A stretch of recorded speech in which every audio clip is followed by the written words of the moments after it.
제가 그동안에 사도 바울을 연구하면서 사도 바울의 그 영성을 이렇게 한마디로 표현하면 어떤 영성의 사람이었는가, 이런 것을 이렇게 생각하게 됐는데, 이제 그런 차원에서 사도 바울은 세 개의 단어로 압축해서 표현할 수가 있는 이런 사람이었던 것이 보이는 것이었습니다. 그는 확신, 열정, 비전.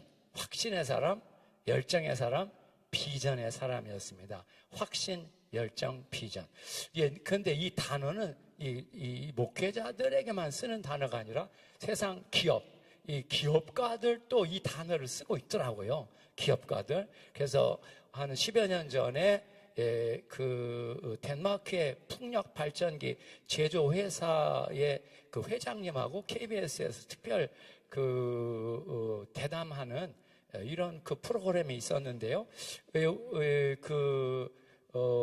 우연히 그 토요일 날 오후에 저녁 때 토요일 날 8시에 KBS 특별 대담 시간이라고 하면서 그걸 보게 됐습니다. 근데 그 회장님이 그 회사가 이렇게 발전해온 과정을 소개하면서 이렇게 설명을 하는데, 그 회장님 자신이 그 확신, 열정, 비전이라는 단어를 그대로 쓰는 거예요. 깜짝 놀랐습니다. 그래서 이제 그 회사가 1970년대 중반 1차 오일 쇼크가 났을 때 이제 앞으로 이 화석 연료는 고갈되기 때문에 대체 에너지를 이렇게 찾아야 되는데, 그 중에 하나가 이 풍력 발전이다.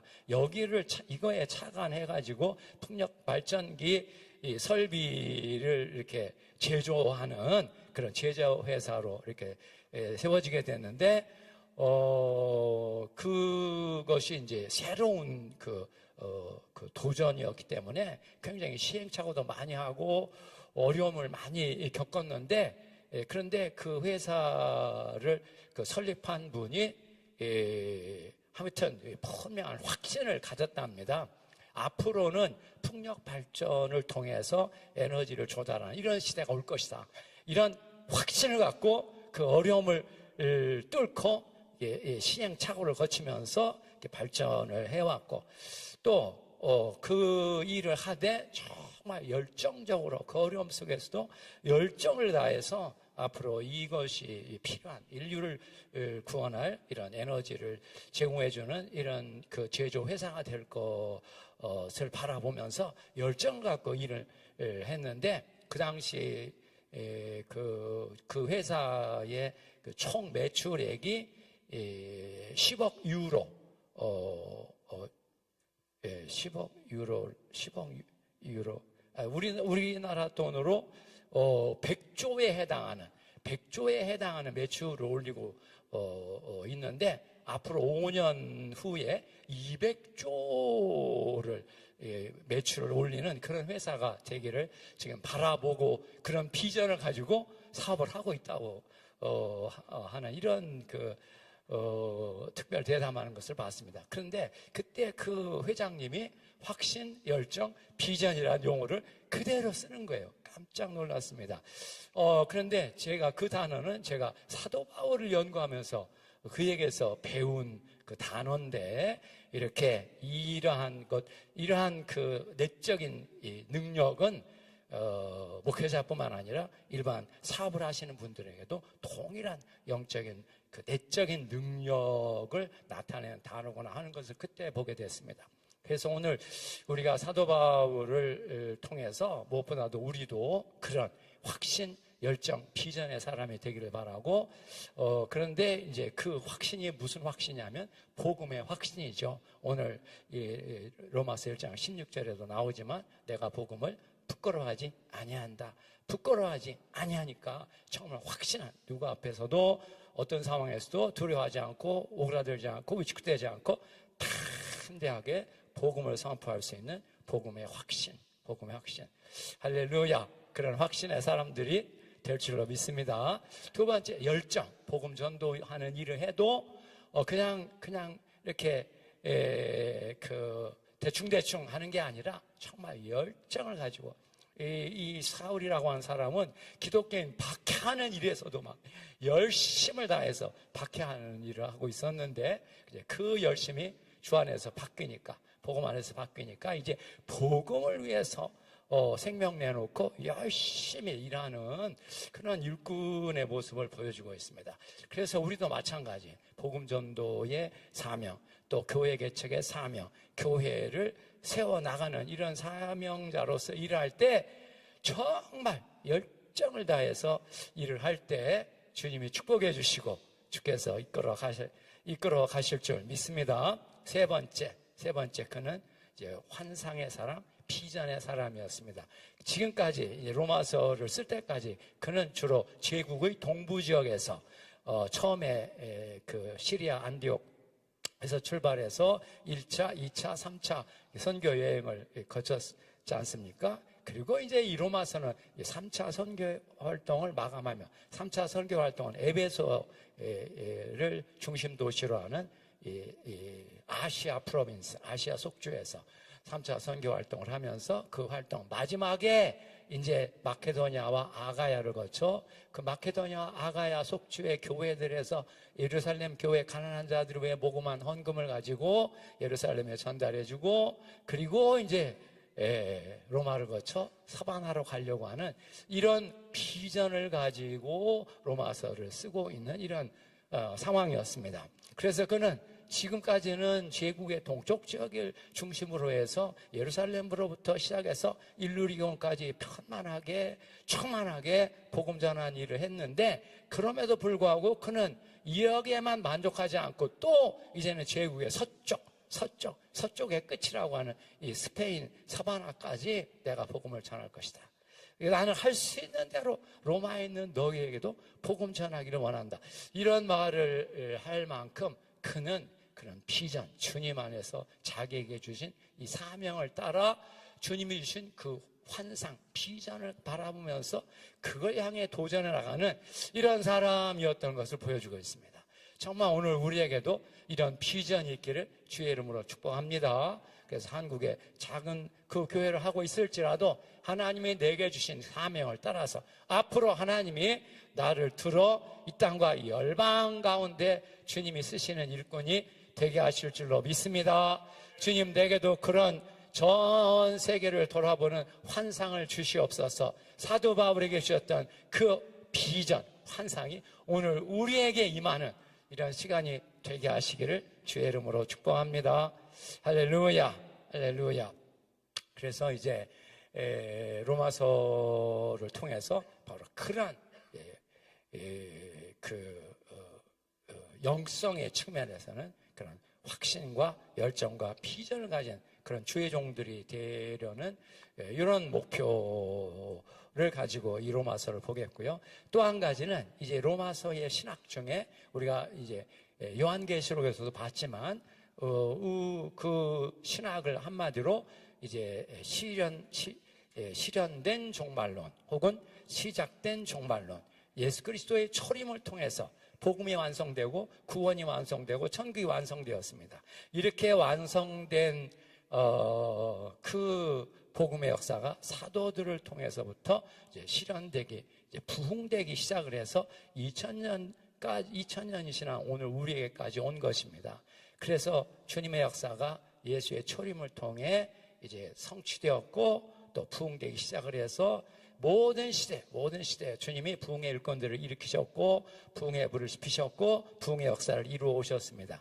그 연장선에서 오늘 우리에게까지 이 복음의 역사가 전달되어서 이제 마지막 주님의 종결 혹은 완결을 향해서 진행해 나가고 있는데, 이런 모든 것을 어우르는 그 신학적 관점이 바로 실현된 종말론 혹은 제가 이제 시작된 종말론이라는 용어를 썼는데요.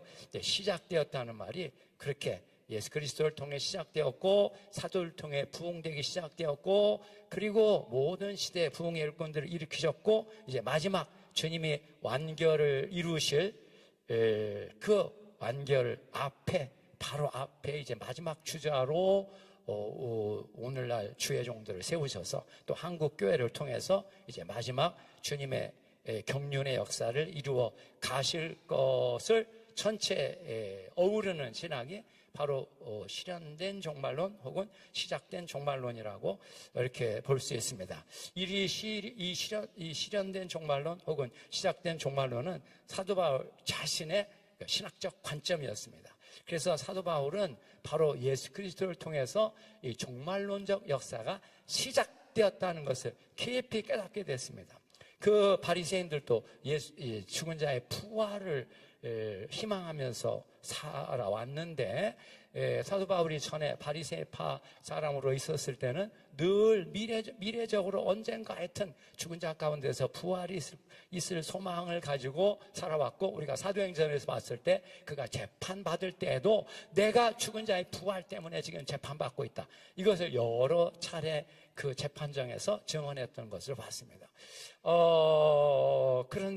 그런데 이 사도 바울이 바로 예수를 만나고 나서 그렇구나, 바리새파에서 그렇게 바라보며 희망했던 그 죽은 자의 부활이 이미 예수 그리스도에게서 일어난 것이구나, 이미 시작된 것이구나라는 것을 깊이 깨닫고 이제 모든 것을 그 예수 그리스도의 부활로부터 보는 관점, 시각이라고 말할 수도 있고 관점이 이루어지게 됐습니다. 그래서 모든 것을 이제 예수 그리스도를 통해 다시 보는 눈을 갖게 된 이러한 관점을 가지고 이제 사역을 했고, 또 필요한 교회들에게 편지를 썼는데 그 편지가 이렇게 성경이 되어 모아져 우리에게 전달된 것입니다. 그래서 오늘 이제 로마서 특강을 시작하면서 이 사도 바울로 하여금 그런 그 종말론적 관점을 갖게 만들었던 그의 체험, 그의 복음과 그의 신학의 출발점이 되었던 이 다메섹 사건이라고 하는 이 다메섹 사건에 담긴 그 영적인 요소, 또 신학적인 의미, 이런 걸 다시 한번 우리가 복습 차원에서 살펴보고, 오늘 우리도 그와 같은 사도 바울이 가졌던 신앙적 확신과 또 신학적 관점을 분명하게 확립을 하고 그런 관점에서 로마서도 공부하는 이런 교회가 되려고 합니다. 우리가 잘 알고 있는 대로요, 사도 바울이라고 부르지만 그는 원래 유대인 바리새인 사울이었죠.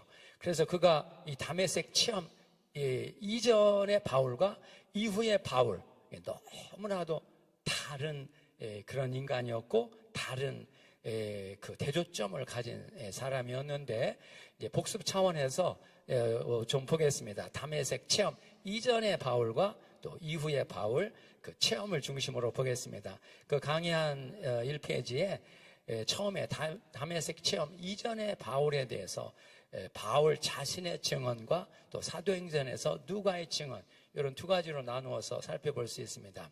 갈라디아 1장 13절, 14절에 그가 내가 이전에 있었을 때 행한 일을 너희가 들었거니와 하나님의 교회를 심히 박해하여 멸하고, 내가 내 종족 중 여러 영갑자보다 유대교를 지나치게 믿어 내 조상의 유전에 대하여 더욱 열심히 있었으나, 이렇게 바리새파 율법 전통에 따라 유대교를 믿되 지나치게 믿을 만큼 더욱 열심히 있었다. 여기 나오는 이 열심이 바로 그런 열정이죠. 자기가 믿고 신봉하고 있는 그것을 실현하려고 열심으로 노력하는 그의 열심. 빌립보 3장 6절, 열심으로는 교회를 비파하고 율법의 의로는 흠이 없는 자로다. 이렇게 자기가 정말 자부심을 가질 만큼 율법주의 바리새파 전통에 철저히 의지해서 모든 것을 행하려고 했던 그의 확신과 열심을 이렇게 보여주고 있습니다. 디모데전서 1장 13절, 내가 전에는 회방자여 박해자여 폭행자였으나 도리어 긍휼을 입은 것은 내가 믿지 아니할 때 알지 못하고 행하였음이라. 그리고 이제 사도행전에서 누가가 이 사울의 다메섹 체험 이전의 상태에 대해서 표현하고 있고, 또 이제 바울 자신의 증언을 누가가 전달해주는 방식으로 그의 과거에 대한 언급을 제시하고 있습니다. 사도행전 22장 그 두 번째 그의 체험담에 나오는 내용이죠. 나는 유대인으로 길리기아 다소에서 났고 이성에서 자라나 가말리엘 문화에서 우리 조상들의 율법에 엄한 교훈을 받았고, 이게 이제 26장에 보면 바리새파의 그 엄격한 교훈을 받았다라는 표현입니다. 오늘 너희 모든 사람처럼 하나님께 대하여 열심히 있는 자라, 이렇게 바울이 자기 자신을 말할 때 열심이라는 단어를 계속 사용하고 있는 것을 보여주고 있습니다. 26장 5절, 그래서 26장 5절 일찍부터 나를 알았으니 그들이 증언하려 하면 내가 우리 종교의 가장 엄한 파를 따라 바리새인의 생활을 하였다고 할 것이라. 22장 4절, 이런 그 바리새파 사람으로 자라났기 때문에 이제 기독교인들을 이단의 나사렛 예수를 따라가는 이단으로 몰아서 박해하게 되었는데, 그 박해에도 열심을 내어서 박해의 선봉에 섰던 이런 것을 증언하고 있습니다. 내가 이 돌을 박해하여 사람을 죽이기까지 하고 남녀를 결박하여 옥에 넘겼노니. 26장 9절, 나도 나사렛 예수의 이름을 대적하여 범사를 행하여야 될 줄 스스로 생각하고. 10절, 예루살렘에서 이런 일을 행하여 대제사장들에게서 권세를 가지고 많은 성도를 옥에 가두며 또 죽일 때 내가 찬성 투표를 하였고 또 모든 회당에서 여러 번 형벌하여 강제로 모독하는 말을 하게 하고 그들에 대하여 심히 격분하여 외국성까지도 가서 핍박하였고. 이렇게 과거 그의 그리스도 밖에 있었을 때에 박해하던 내용을 그의 그 자신의 증언을 통해서 이렇게 보여주고 있습니다. 조금 앞에 사도행전 그 앞부분에 스데반 순교 사건 마지막 부분에 이제 사울이 등장하기 시작하는 부분입니다. 성 밖에 내치고 돌로 칠세 증인들이 옷을 벗어 사울이라는 청년의 발 앞에 두니라. 그래서 스데반이 순교하게 되었고 사울이 그의 죽임당함을 마땅히 여기더라. 그날에 예루살렘에 있는 교회에 큰 박해가 일어나서 사도 외에는 다 유대와 사마리아 모든 땅으로 흩어지니라. 8장 3절, 사울이 교회를 잔멸할새 각 집에 들어가 남녀를 끌어다가 옥에 넘기니라. 9장 1절, 사울이 주의 제자들에 대하여 여전히 위협과 살기가 등등하여 대제사장에게 가서 다메섹 여러 회당에 갈 공문을 청하니 이는 만일 그 도를 따르는 사람을 만나면 남녀를 불문하고 결박하여 예루살렘으로 잡아오려 함이라. 그래서 이런 구절들을 통해서 과거 다메섹 그 이전에 사울이라고 하는 사람이 어떤 사람이었는가? 한마디로 유대인, 바리새인, 사울, 기독교인 박해 선봉에 섰던 사람이고 유대교를 지나치게 믿고 기독교를 박해하되 그렇게 막 선봉에 서서 박해할 만큼 박해자였고 또 율법의 의로는 흠이 없다고 자부할 만큼 바리새파 율법주의에 정성스럽게 살던 이런 사람인 것을 보여주고 있습니다. 이렇게 보면 그는 전혀 복음과 상관없이 살았고 복음에는 관심도 없었고 또 복음을 믿고 따르는 기독교인들을 박해하는 그 선봉에 섰던 사람인데 갑자기 그가 변화되어 그리스도인이 되었고 또 나아가 복음을 전하고 그렇게 선교 현장에서 위대하게 쓰임받은 종이 된 것이죠. 그렇게 그를 근본적으로 변화하게 만들었던 그 사건이 바로 다메섹 체험이라고 하는 사건입니다. 다메섹 체험에 대해서 우리는 사도행전에서 그의 체험담이 9장, 22장, 26장 세 번 누가가 후대의 저자가 이제 사도 바울의 그러한 체험에 대해서 제시해주고 있습니다. 그런데 그 부분은 조금 이따가 보고 사도 바울 자신이 이 다메섹 체험에 대해서 말하고 있는 내용을 먼저 보겠습니다. 그래서 바울 신학에 연구하는 학자들이 기본적으로 바울의 서신에서부터 먼저 1차적으로 생각하고 그 다음에 바울 서신에 없는 것들은 사도행전에서 보충해주고 있으니까 사도행전에 나오는 내용을 따라 이렇게 보충해서 함께 이해를 하고 있습니다. 이 다메섹 체험을 사도 바울은 무엇보다도 계시의 체험으로 말하고 있습니다. 계시의 체험. 이것이 갈라디아 1장 1절부터 17절까지 그의 체험담에서 말하는 핵심 내용입니다. 계시의 체험. 갈라디아 1장 11절 형제들아 내가 너에게 알게 하노니 내가 전한 복음이 사람의 뜻을 따라 된 것이 아니라 이것은 내가 사람에게서 받은 것도 아니고 배운 것도 아니고 오직 예수 그리스도의 계시로 말미암은 것이다. 여기 보면 자기가 전한 복음이 사람의 뜻을 따라 된 게 아니다. 사람에게서 받은 것도 아니고 배운 것도 아니다. 사람에게서 나지 않았다는 말을 3번이라고 말하고 있습니다. 요 두 구절에서 자기가 지금 전하는 복음이 사람에게서 받은 것도 아니고 배운 것도 아니고 사람의 뜻을 따라 된 것이 아니다. 이건 철저히 주님의 계시, 예수 그리스도의 계시로 된 것이다. 그 16절에 보면 그의 아들을 이방인들에게 전도하기 위해 그를 내 속에 나타내시기를 기뻐하셨다. 이렇게 나오는데요. 이 나타내다라는 그 동사가 아포칼룹토라는 동사고요. 이 동사의 명사가 아포칼룹시스 계시라는 명사입니다. 그래서 12절은 명사로 나오고 16절은 동사로 나옵니다. 계시라고 하는 이 하나님이 하늘로부터 주권적으로 하나님의 존재를 나타내시는 행동, 하나님의 행동을 계시라고 부르는데 예수 그리스도의 계시로 말미암아 복음을 받게 되었다는 것입니다.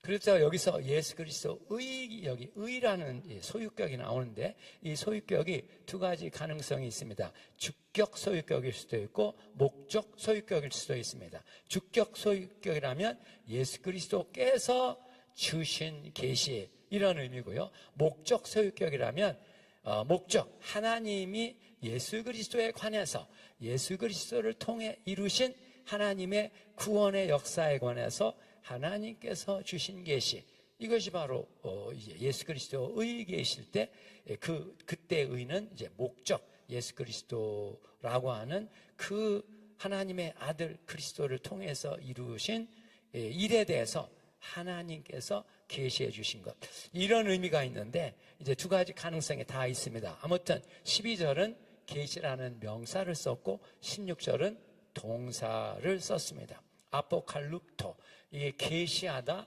나타내다, 드러나다. 그래서 에베소서 3장에 보면 철저히 그가 복음을 계시로 받았다는 것을 에베소서 3장에서 더 이렇게 자세하게 강조적으로 표현하고 있습니다. 갈라디아 1장 13절 14절은 아까 읽었던 부분이고 그가 이제 주님 밖에 있었을 때 어떤 사람이었는가 하는 그런 내용을 제시하고 그러니까 그는 전혀 복음과 상관없이 살았고 복음을 거부하고 반대하고 배척하는 그런 선봉에 서 있던 사람이었는데 15절 그러나 내 어머니의 태로부터 나를 택정하시고 하나님의 선택이죠. 하나님의 선택 주권적 선택이 있었고 은혜로 나를 부르신 하나님이 하나님의 주권적 선택과 은혜의 부르심을 따라 그의 아들을 이방인들에게 전도하기 위하여 복음으로 전하기 위하여 그 하나님의 아들을 내 속에 나타내시기를 기뻐하셨을 때에 내가 혈육과 의논하지 않고 나보다 먼저 사도된 자들을 만나려고 예루살렘으로 가지 않고 오직 아라비아로 갔다가 다시 다메섹으로 돌아갔노라. 그래서 이 구절을 통해서 사도 바울이 먼저 자기의 체험을 계시의 체험이었다. 예수 그리스도의 계시, 하나님의 계시, 예수 그리스도의 계시를 통해서 이 복음을 받았다는 것입니다. 그러니까 오늘날 우리도 근본적으로 이제 복음을 받기 위한 계시의 은혜, 계시의 역사가 계속해서 있어야 되는 것이죠. 그래서 그 부분에 대해서 제가 여전히 강조하는 것이 레마의 말씀, 이 로고스에 기록된 말씀이 다 성령의 감동된 내용이기 때문에 그 속에 담겨진 성령의 숨결, 생명, 권능, 영광, 이거는 제가 가르쳐서 되는 게 아니고 배워서 되는 게 아닙니다. 주님께로부터 직접 받아야 되는 것입니다. 그런데 주님께서 그렇게 직접 주신다는 것입니다. 이게 바로 계시의 은혜죠. 계시의 은혜, 성령의 은혜, 또 독대의 은혜라고 이렇게 표현할 수 있는 그런 계시의 은혜를 통해서 하나님께서 우리에게도 그런 은혜를 지금도 부어주고 계십니다. 두 번째, 담메색 체험에 대해서 사도 바울은 부활 현현의 체험으로 제시를 하고 있습니다. 부활 현현의 체험이란 부활하신 주님이 그 부활의 존재를 여러 사람들에게 나타낸 사건. 이게 이제 계시 사건이죠. 계시 사건인데 그것을 이제 부활의 주님을 보고 듣고 만나는 체험의 내용으로 제시를 하는 부분입니다. 고린도전서 15장, 부활장이라고 부르는 그 15장 1절부터 8절까지 이 부활을 경험한 경험자 명단을 제시하고 있습니다. 예수 그리스도가 부활했다는 것을 우리가 어떻게 알 수 있냐? 첫 번째, 성경이 그 부활을 말하고 있고, 두 번째, 그 증인들이 있다는 것입니다. 그 부활을 경험한 증인들. 첫 번째, 게바죠. 베드로. 사도 베드로가 게바에게 보이셨고, 후에 12제자에게와 그 후에 500의 형제에게 일시에 보이셨나니 그 중에 지금까지 태반이나 살아있고 어떤 이는 잠들었으며, 그 후에 야고보에게 보이셨으며 그 후에 모든 사도에게와 8절 맨 나중에 만삭되지 못하여 난 자 같은 내게도 보이셨느니라.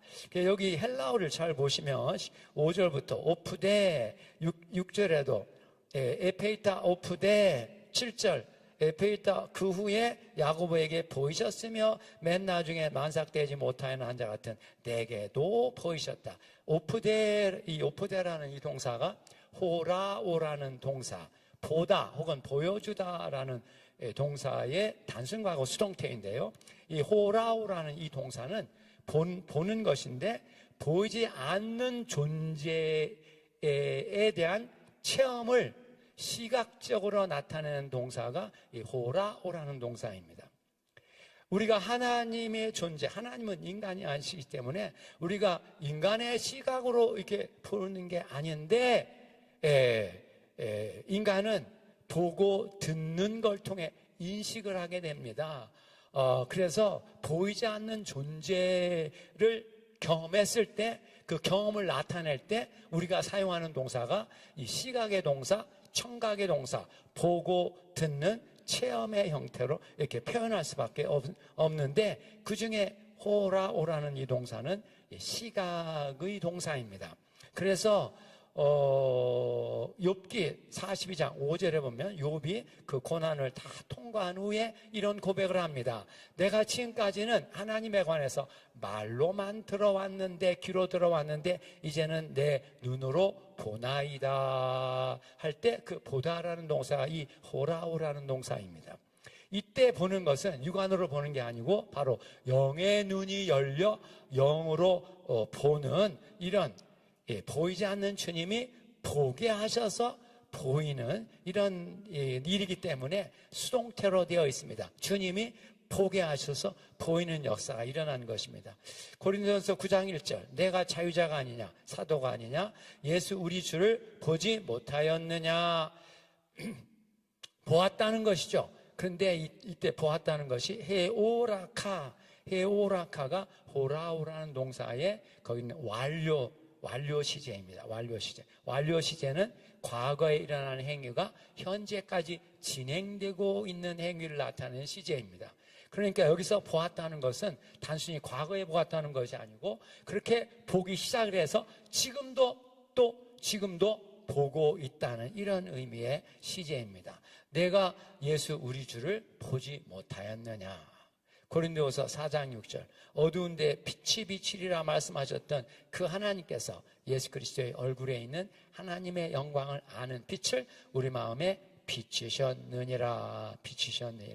이 부분은 이제 이 담액색 사건과 관련이 있을 수도 있고 또 그 이후에 사도 바울이 여러 가지 그 환상과 계시를 체험했기 때문에 그런 모든 것을 같이 이렇게 어우른 표현이긴 한데, 아무튼 사도 바울이 체험한 그 다메섹 체험은 두 번째는 부활 현현의 체험, 부활하신 주님을 보고 듣고 만나는 이런 체험이었던 것으로 제시를 하고 있습니다. 세 번째 그 사도 바울의 체험을 이제 누가가 사도행전에서 대신 전달해주고 있는데, 사도행전에 나오는 이 사울의 체험은 소명체험의 형태로 제시를 하고 있습니다. 그런 영적인 체험이면서 그 사건의 중심적 의미는 소명에 있다는 것입니다. 그 체험 속에서 주님의 소명이 사울에게 전달되고 있습니다. 이 사도행전에서 우리가 배웠지만은요, 사도행전에 사울의 체험이 3번 나오죠. 9장, 22장, 26장. 문학 유형의 형태로 보면 9장은 3인칭 단수의 제3자가 사울이라고 하는 사람의 변화에 대해서 묘사하는 3인칭 단수 서술문의 형태로 제시되었습니다. 그런데 22장, 26장은 1인칭 간증문의 형태로 제시됩니다. 내가 이렇게 가다가 이러이러한 체험을 하게 되었다. 1인칭 간증문. 이런 형태가 조금 다른 면이 있고요. 두 번째, 이제 그 체험 속에서 사울에게 하나님의 소명이 전달되는데 9장과 22장은 아나니아라고 하는 사람을 통해서 사울에게 전달됩니다. 간접 소명의 형태로. 아나니아, 주님의 소명이 아나니아를 통해 사울에게 전달되는 이런 간접 소명으로 된 반면 26장은 직접 소명, 부활의 주님을 보고 듣고 만나는 그 자리에서 주님이 사울에게 소명을 주어서 이것은 이제 소명이기도 하고 이제 그가 일하게 된 사명이기도 하죠. 그는 소명과 사명을 동시에 받았다, 이렇게 말할 수도 있습니다. 그래서 요런 이 다메섹 체험이 소명을 받는 소명 체험 사건으로 제시되고 있습니다. 먼저 9장의 사건을 간단히 보겠습니다. 3절, 사울이 행하여 다메섹에 가까이 가더니 호련히 하늘로부터 빛이 그를 둘러 비추는지라. 빛, 포스라고 하는 이 빛이 그를 둘러 비췄다. 빛이 비추는 체험이 있고, 4절, 땅에 엎드러져 들음에 소리가 있어. 이때 이 소리는 포온의 말소리, 음성입니다. 음성이 들려오는 걸 듣게 됩니다. 사울아 사울아 네가 어찌하여 나를 박해하느냐. 지금 사울은 기독교인들을 박해하는데 여기 부활의 예수는 왜 나를 박해하느냐, 기독교인 박해를 자기 자신의 박해와 연결시켜 말씀하고 있습니다. 주여 누구십니까? 나는 네가 박해하는 예수라. 예수라는 지금 기독교인들이 그를 믿고 있고 또 그를 위해서 탐대하게 지금 감옥에도 가고 있는 이런 상황인데, 그러한 그 기독교인들의 그 믿음에 대한 그 사울의 반응은 전혀 그 관계없이 그 이단으로 몰아 지금 박해하고 있는 이런 상황이었지 않습니까? 주님의 음성이 계속해서 들려왔습니다. 내가 일어나 성으로 들어가라. 네가 행해야 할 것을 네게 말해줄 자가 있느니라. 사울이 땅에서 일어나 눈은 떴으나 아무것도 보지 못하고 사람의 손에 끌려 다메섹으로 들어가 사흘 동안 보지 못하고 먹지도 마시도 아니하니라. 이렇게 이 체험이 두 가지, 보는 체험과 듣는 체험. 이걸 가리켜 묵시적 체험이라고 부르는데요. 묵시, 보이지 않는 존재를 보는 것, 또 감추어진 것을 열어서 알려주는 것. 근데 이 묵시, 우리가 계시록에 봤습니다. 계시록에 예수 그리스도의 계시라, 이게 1장 1절에 이렇게 나오는데, 그때 계시라는 단어가 아포칼립시스. 인데 문학 유형의 묵시는 그 내용 속에 두 가지 요소가 들어 있습니다. 보이는 영상과 또 들리는 음성. 계시의 체험을 보고 듣는 이 체험을 통해 그 전달되기 때문에 이것을 묵시라는 말로 용어로 표현을 했습니다. 아무튼 이제 사울이 지금 묵시의 체험을 하고 있는 것입니다. 그 주님이 빛의 존재로 이렇게 나타나는 것을 체험하고 또 주님의 음성을 듣는, 보고 듣는 체험, 보고 듣는 체험. 그리고 3일 동안 보지 못하고 먹지도 마시도 않고 기도하고 있었습니다. 3일 단식 기도, 3일 단식 기도를 한 것이죠. 11절부터 18절까지 이 사건의 영적인 교훈, 또 복음의 교훈이 이 부분 속에서 제시됩니다. 주께서 그에게 이르시되 일어나 집 가라 하는 거리로 가서 앞에 이제 그 10절은 이제 뺐네요. 아나니아라고 하는 사람이 있어서 이제 주님이 아나니아에게 말씀하는 장면입니다. 일어나 집 가라 하는 거리로 가서 유다 집에서 5사람 사울이라고 하는 자를 찾으라. 그가 기도하는 중이니라. 그가 환상 중에 아나니아라고 하는 사람이 들어와서 자기에게 안수하여 다시 보게 하는 것을 보았느니라. 그러니까 사울은 지금 3일 단식 기도하면서 환상을 봤는데 아나니아라고 하는 사람이 자기에게 와서 안수해서 다시 보게 하는 것을 보았다. 이때 다시 보다라는 동사 아나블레포라는 동사가 이제 이 부분의 의미의 핵심 동사입니다. 다시 보다. 그래서 이 동사가 12절, 17절, 18절 세 번이나 나옵니다. 그러니까 이 사건은 사울이 영적으로 다시 눈을 떠서 부활의 주 예수 그리스도를 다시 보는 사건의 의미를 담고 있다는 것입니다. 그래서 이제 아나니아가 이렇게 두려워하는 이런 내용이 나오고, 주님이 15절, 주께서 그에게 이르시되 가라. 이 사람은 내 이름을 이방인과 임금들과 이스라엘 자손들 앞에 전하기 위해 택한 나의 그릇이라. 그가 내 이름을 위해 해를 얼마나 받아야 할 것을 내가 그에게 보이리라 하시니. 그러니까 내 이름을 이방인과 임금들과 이스라엘 자손들 앞에 전하기 위해 택한 나의 그릇. 주님이 그를 택해서 부르셨고 복음 전도의 일꾼으로 쓰시겠다고 하는 주님의 소명을 아나니아에게 주시고 아나니아를 통해 사울에게 전달되게 이런 방식, 간접 소명의 형태를 보여주고 있습니다.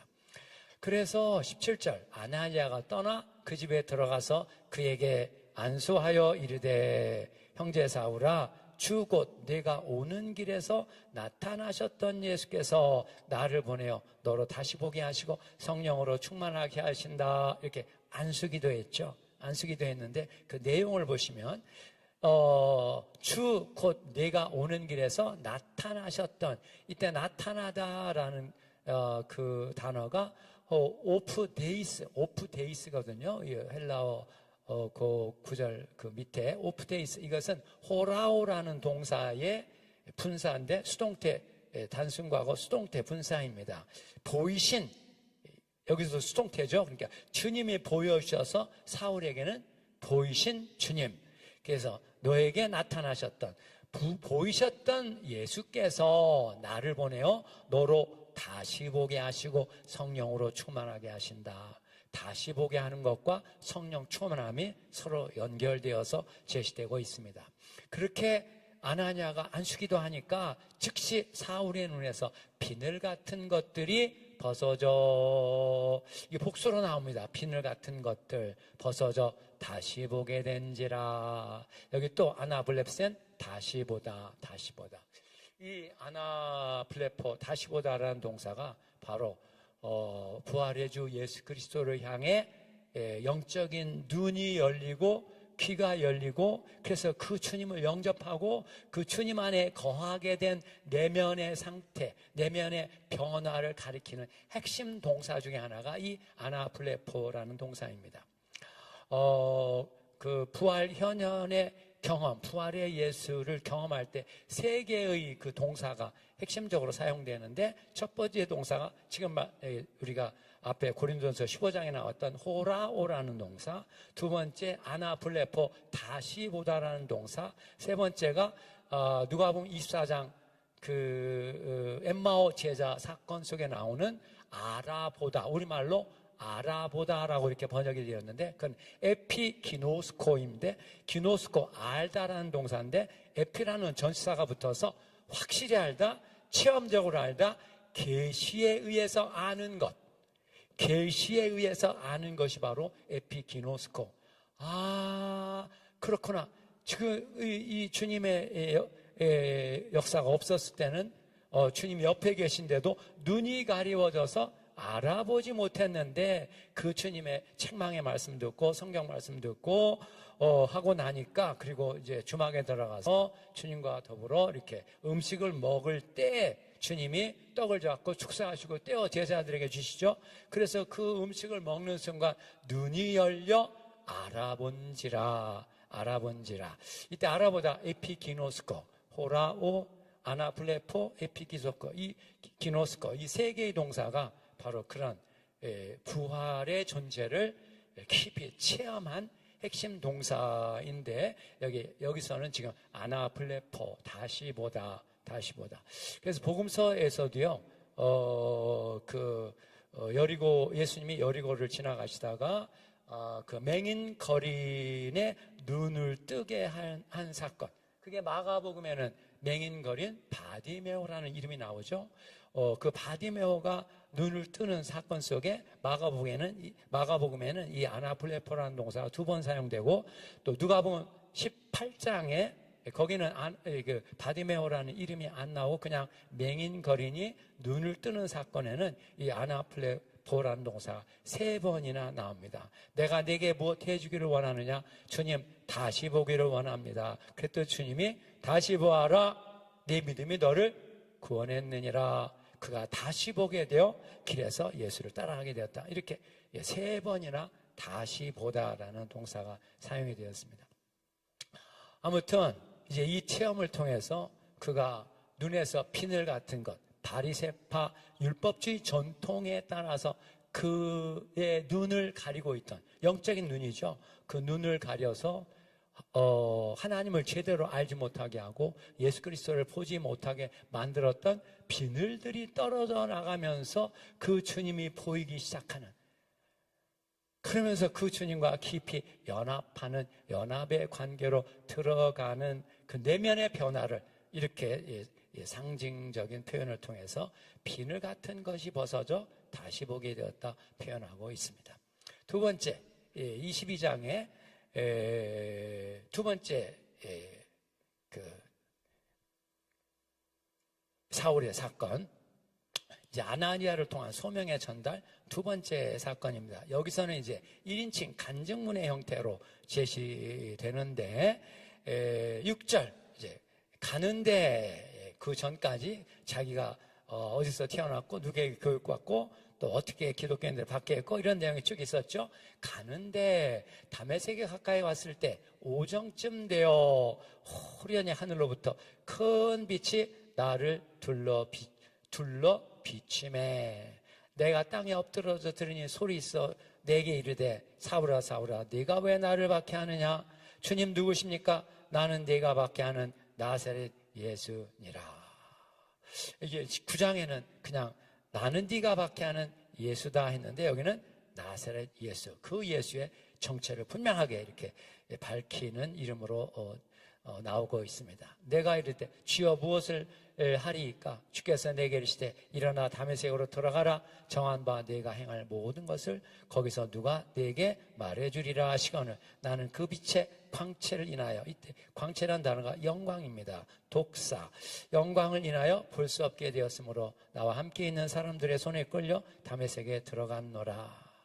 율법에 의하면 경건한 사람으로 거기 사는 모든 유대인들에게 칭찬 듣는 아나니아라 하는 이가 내게와 곁에 서서 말하되 형제 사울아 다시 보아라. 이때 명령하고 있습니다. 앞에 9장에서는 안수기도 했었죠. 여기는 명령합니다. 곁에 서서 형제 사울아 다시 보아라 하거늘 즉시 그를 쳐다보았노라. 이때 쳐다보았다라는 말로 번역된 동사가 아나블렙사, 아나블레퍼입니다. 다시 보았다는 것입니다. 근데 그러니까 이때 다시 본 대상이 아나니아를 다시 보았다 이런 말이 아니고 아나니아를 통해 제시된 그 소명의 주님, 또 자기가 앞에서 체험했던 그 주님을 다시 보게 된, 그의 영혼이 주님을 향해 활짝 열리게 된 상태를 나타내는 표현입니다. 그러면서 이제 아나니아가 사울에게 주님의 뜻을 다시 전달해 줍니다. 그가 또 이르되 우리 조상들의 하나님이 너를 택하여, 여기 택했다.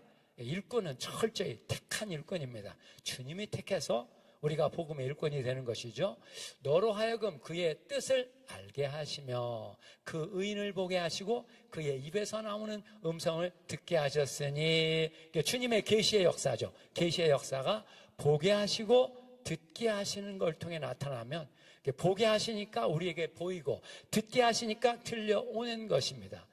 주님을 볼 때 내가 보는 것이지만 보게 하시는 먼저 계시의 은혜가 있어서 눈이 열려 보게 되는 것이고, 주님이 말씀하시기 때문에 그 말씀이 내게 뢰마의 음성으로 들려오는 것입니다. 그러니까 이 말씀을 가리켜 주님의 입에서 나오는 말씀이다 이렇게 표현했지 않습니까? 사람이 떡으로만 살 것이 아니라 하나님의 입에서 나오는 모든 말씀으로 살 것이다. 하나님의 입에서 나오는 말씀, 뢰마죠. 그래서 마태복음 4장 4절에 뢰마로 되어 있습니다. 뢰마. 그래서 계시록 19장 15절에 재림하시는 주님의 그 묘사에서 그 입에서부터 예리한 검이 나온다. 예리함, 그것으로 만국을 치고 목양하는 이런 일을 하게 되는데, 그때 예리한 검이 뭐겠습니까? 에베소 6장에 나오는 성령의 검, 하나님의 말씀이죠. 그때 말씀이 뢰마입니다. 뢰마. 그러니까 오늘 우리는 이 로고스에 기록된 말씀을 통해서 뢰마를 들어야 됩니다. 그런데 그 뢰마는 오직 주님의 주권적인 은혜입니다. 누구에게 얼마만큼의 뢰마를 주실지 철저히 주님의 주권입니다. 그러니까 우리는 그 주권의 하나님 앞에 나가 무릎 꿇고 두 손 들고, 주님 오늘 내게도 그 뢰마, 주님의 입에서 나오는 감동의 말씀, 도전의 말씀, 충격의 말씀, 또 비전의 말씀을 주님 저에게도 허락해 주세요. 제게도 허락해 주세요. 내게도 부어주세요. 이렇게 기도하시기를 주의 이름으로 축복합니다. 할렐루야. 예, 보게 하시고 듣게 하시고 그 의인을 보게 하시고 그의 입에서 나오는 음성을 듣게 하셨으니, 여기서도 그의 입에서 나오는 음성이라고 표현하고 있습니다. 그냥 그의 음성을 듣게 하셨다 해도 되는데, 굳이 그 입에서 나오는 음성이라고 표현한 것이 바로 그 뢰마의 말씀으로 내 영혼을 감동하고 충격을 주고 도전을 주고 비전으로 역사하는 말씀이기 때문에 그의 입에서 나오는 음성이라고 표현했습니다. 내가 그를 위해 모든 사람 앞에서 내가 보고 들은 것들에 대해 증인이 되리라. 증인이 되리라. 그러니까 우리가 정말 예수 그리스도의 증인이 되려면 바로 이러한 체험, 주님의 택해서 부름받고 또 이렇게 보게 하시고 듣게 하시는 체험. 예수의 공생애가 사복음서에 다 기록되어 있지 않습니까? 거기에 기록되어 있는 것들이 내가 그 현장에 들어가서 보고 듣고 만나는 체험으로 다가오게 주님 만들어 주신다는 것입니다. 할렐루야. 그래야 내가 현장에서 보고 들은 그대로 또 그것을 복음으로 전파할 수가 있게 되는 것이죠. 지금 그 이야기입니다. 사울은 공생애를 경험하지 않은 사람이었습니다. 그런데 어떻게 예수 그리스도의 복음을 전할 수가 있겠습니까? 이렇게 주님이 보게 하시고 듣게 하시는 계시의 역사, 계시의 은혜를 통해서 증인으로 만들어 주신다는 것입니다. 제가 여러 번 강조했지 않습니까? 2000년이 지난 오늘날 또 팔레스틴에서 멀리 떨어져 있는 대한민국이라는 곳에 태어나 자란 오늘 우리가 어떻게 1세기 예수의 증인이 되고 사도들의 역사의 증인이 될 수가 있겠습니까? 근본적으로 불가능합니다. 그런데 주님의 계시의 은혜가 임할 때 성령의 은혜가 임할 때 그렇게 만들어 주신다는 것입니다. 할렐루야. 우리에게 필요한 것이 바로 이러한 주님의 주권적인 은혜의 체험, 계시의 체험, 소명의 체험인 것이죠. 세 번째, 26장 13절 그 결정적인 부분. 왕이여 때가 정오가 되어 길에서 보니 하늘로부터 해보다 더 밝은 빛이 나와 내 동행들을 둘러 비추는지라. 9장에는 빛, 22장에는 큰 빛, 26장은 해보다 더 밝은 빛. 그러니까 이 빛은 햇빛이 아니죠. 햇빛과 같은 그 빛으로 표현되는 계시의 빛, 생명의 빛, 천국의 빛입니다. 천국의 주님께서 자기의 존재, 자기의 뜻을 이렇게 사울에게 나타내시는 그 계시의 빛이 정오의 태양보다도 더 강렬하게 사울에게 임하는 장면입니다. 우리가 다 땅에 엎드러짐에 내가 음성을 들으니 히브리 방언으로 내게 이르되 사울아 사울아 네가 어찌하여 나를 박해하느냐. 가시새를 짓밟지아이가 네게 고생이니라. 주님 누구십니까? 나는 네가 박해하는 예수라. 일어나 네 발로 서라. 이제 26장은 직접 소명의 형태로 되어 있습니다. 부활의 주님을 만나는 그 자리에서 주님이 직접 사울에게 소명을 주고 계십니다. 일어나 네 발로 서라. 내가 네게 나타난 것은 곧 내가 나를 본 일과 여기 일들과 복수로 되어 있습니다. 장차 내가 네게 나타날 일들에 관하여 너로 일꾼과 증인을 삼으려 함이니 이스라엘과 이방인들에게서 내가 너를 구원하여 또 내가 너를 그들에게 보내어 그들의 눈을 뜨게 하여 어둠에서 빛으로 사탄의 권세에서 하나님께로 돌아가게 하고 죄 사함을 받게 하고 또한 나를 믿어 거룩히 된 무리 가운데 기업을 얻게 하리라 하더이다. 그래서 이렇게 세 번에 걸친 이 부활 현현의 체험을 통해서 세 번에 걸친 체험이 아니죠. 한 번인데 이렇게 세 번으로 제시할 만큼 누가는 이 사울의 체험을 정말 위대한 체험으로 제시를 하고 있습니다. 한 번 나와도 성경에 나온 사건인데 이 사울의 체험은 세 번씩이나 이렇게 제시될 만큼 너무나 중요한 체험이라는 것이죠. 그가 개인적으로 변화되는 것에 있어서도 중요하지만 무엇보다도 이 예수 그리스도의 복음이 유대교의 장벽을 넘어 열방으로 이방인들에게 퍼져나가는 역사에 결정적으로 쓰임받았던 사람이 이 사람이었기 때문에 사울의 체험을 이렇게 세 번씩이나 제시를 하고 있는 것입니다. 그래서 이 체험, 부활의 주 예수 그리스도와의 만남은 그의 신앙과 신학과 관점에 근본적인 변화를 이루게 됩니다. 지금까지는 바리새파 율법주의 전통, 바리새파 전통을 통해서 모든 것을 판단하고 그리고 그것에 따라 열심을 내서 살아왔는데 그게 아니구나. 내가 근본적으로 잘못된 게 있었구나 하는 사실을 깊이 깨닫게 됩니다. 부활의 주 예수 그리스도를 통해 하나님과 세상과 인간을 바라보는 이제 복음적 관점을 갖게 됩니다. 그래서 이제 사도 바울은 하나님을 말할 때도 그냥 하나님이라고 불러도 되는 부분에 있어서 예수를 죽은 자 가운데서 살리신 하나님 이렇게 부릅니다. 예수를 죽은 자 가운데서 살린 하나님의 영이 너희 안에 거하시면 그리스도 예수를 죽은 자 가운데서 살리신 이가 너희 안에 거하시는 그의 영으로 말미암아 너희 죽을 몸도 살리시리라. 그에게 있어서 하나님은 바로 예수를 죽은 자 가운데서 살리신 하나님이었습니다. 로마서 10장 9절 내가 만일 내 입으로 예수를 주라 시인하며 또 하나님께서 그를 죽은 자 가운데서 살리신 것을 내 마음에 믿으면 구원을 받으리라. 그러니까 기독교인들의 그 믿음 속에 이렇게 하나님이 그를 죽은 자 가운데서 살리신 것을 믿을 때 그 믿음의 결과가 내 입의 고백으로 예수를 주님이라 시인하는 입의 고백으로 나타나게 될 것이다. 고린도후서 5장 17절 그런즉 누구든지 그리스도 안에 있으면 새로운 피조물이라 이전 것은 지나갔으니 보라 새 것이 되었도다.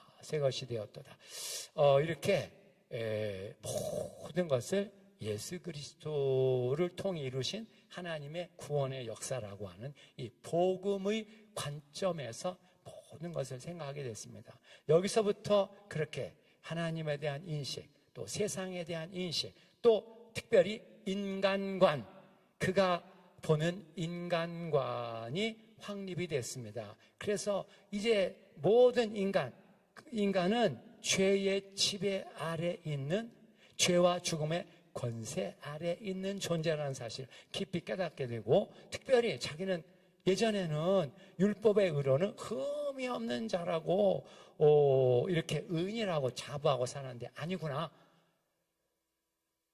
바리새인 그 유대인으로서 철저히 이렇게 자기 의를 내세우던 사람이었는데, 그도 한 사람이 죄인이라는 사실을 깊이 깨닫게 되었고, 죄인 중에서도 괴수, 죄인의 괴수라고 생각할 만큼 나도 근본적으로 죄인이라는 사실을 깊이 깨닫게 됩니다. 여기서부터 이제 그의 복음이 시작하게 됩니다. 죄인으로서의 자기 발견이 있을 때 비로소 예수의 십자가의 죽으심이 대속의 죽음이시라는 것을 이제 발견하게 되는 것이죠.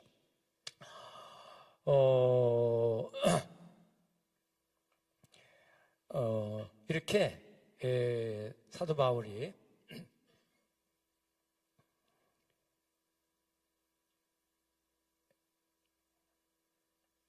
여기 6페이지 그 밑에 부분에 예수 그리스도의 부활과 관계된 부활 신학 5가지 요소, 그러니까 사도 바울이 이 부활에 관한 교훈 속에서 이렇게 신학적인 주제로 한 5가지를 생각할 수 있는데요.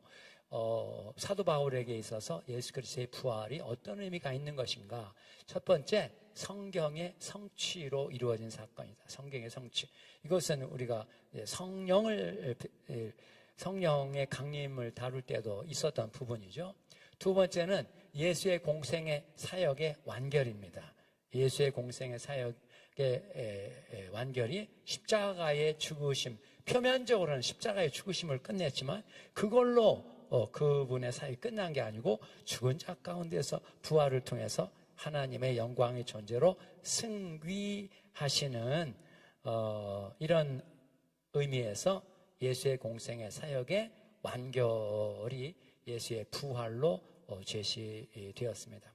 세 번째는 하나님의 아들 그리스도 되심의 확정입니다. 예수 그리스도의 부활을 통해서 하나님은 공생의 시절에 이미 하나님의 아들 그리스도로서 이렇게 활동, 그의 사역을 하신 것인데, 이것이 잘 사람들에겐 이제 제대로 이렇게 알려지지가 않았던 것이죠. 그런데 이제 이 부활을 통해서 예수께서 하나님의 아들 그리스도라는 것이 확정된. 그러니까 부활 때문에 확정된 게 아니고 그분은 이미 선재에서부터 하나님의 아들이었습니다. 하나님의 본체 안에 함께 계시던 하나님의 아들이었는데 사람이 되어 세상에 오셨고 공생의 사역을 다 이루셨고 십자가의 그 대속의 죽음을 죽으셨고 그리고 죽은 자 가운데서 부활하여 하나님의 영광에 복귀하신 분으로서의 하나님의 아들 그리스도. 그래서 이 부분이 이제 로마서 초기 서두 부분에 1장 3절 4절에 육신으로는 다윗의 혈통에서 나셨지만 성결의 영으로는 죽은 자 가운데서 부활하여 능력으로 하나님의 아들로 확정되신 분, 예수 그리스도는 바로 예수께서 하나님의 아들 그리스도라는 사실을 확정하는 하나님의 사건이었고, 그래서 그것이 이제 우리말 성경에는 인정되셨다, 또 선포되셨다 이렇게 표현되기도 했는데, 보다 더 선명한 의미는 확정되신 사건입니다. 네 번째, 하나님의 복음과 구원의 완성. 예수 그리스도의 부활을 통해서 하나님의 복음과 구원의 완성이 되었고, 그 완성된 복음과 구원이 이제 성령의 강림을 통해서 사도들에게 부흥되기 시작하는 그 부흥의 역사가 시작이 된 것이죠. 그런 차원에서 예수 그리스도의 부활은 예수의 생애 부흥의 시작의 의미를 갖고 있습니다. 부활하셨기 때문에 그 부활하신 주님으로부터 성령이 임하고 성령의 그 감동과 권능과 역사하심을 따라서 이제 예수의 공생애를 통해 제시된 하나님의 그 복음의 역사, 생명의 역사, 은혜의 역사가 이제 다시 부흥되기 시작하는 사도들의 부흥의 역사의 일환으로 이제 이 사울이라는 사람의 변화가 있었고 또 그를 통해 이렇게 우리에게 귀한 복음을 전해주고 있는 것입니다. 그래서 이제 이러한 이 관점, 부활의 예수 그리스도를 통해서 이제 모든 것을 다시 보는 그런 관점을 가지고 이제 신약성경 전체를 다시 보고 또 이번에는 이제 로마서를 보는 이런 기회를 갖겠습니다. 이제 로마서 서론에 관한 내용을 길게 여기 이제 제시해 놓았는데요. 이런 것들은 다 신약 개론에 나온 내용들이기 때문에 이제 읽어보시면 이렇게 로마서 강해를 하시거나 할 때 읽어보시면 되겠습니다. 쭉 읽어보시고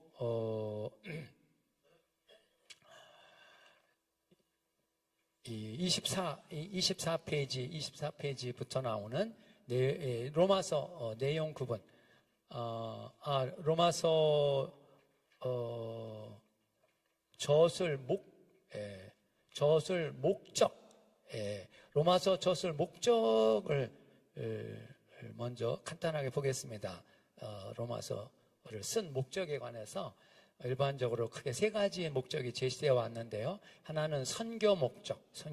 그래서 사도 바울이 지금 이제 로마 교회를 방문해서 그들과 교제하고 또 서로 위로를 받고 그리고 그들의 도움을 받고 스페인으로 가려고 하는 이런 상황 속에서 편지를 쓰고 있기 때문에 그런 선교 목적을 가지고 지금 로마서를 쓰고 있다. 이렇게 첫 번째 그 목적을 생각하고요. 두 번째는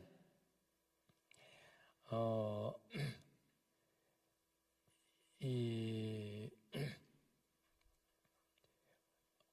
로마 교회가 이제 분열돼 있는데 그 분열된 로마 교회를 치유하기 위한 목적으로 로마서를 쓰게 되었다라고 생각하는 견해입니다.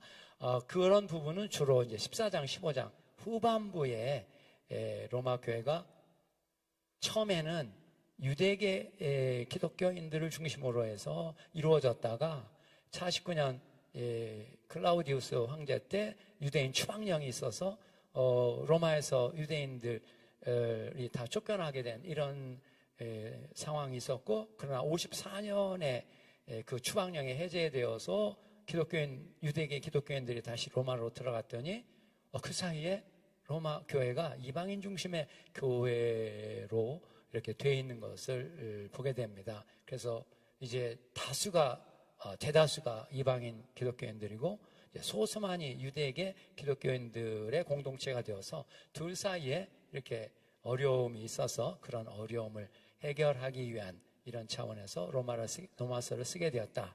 이런 부분은 그 로마서 전체적으로 볼 때 그렇게 그 전체를 쓴 목적으로 생각하기는 어려운 부분이 있는데요. 그래도 아무튼 14장, 15장에 로마 교회의 그런 서로 이렇게 문화적 그런 차이가 있고 둘 사이에 이런 입장차가 있는 이런 그 대립하는 이런 요소들이 있었기 때문에 한 목적 중에 한 부분으로 생각할 수 있는 견해입니다.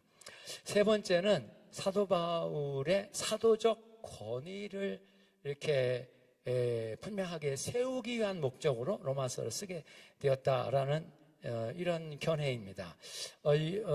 이것은 예루살렘 위기 가설이라는 이런 설로 이렇게 제시된 견해인데요.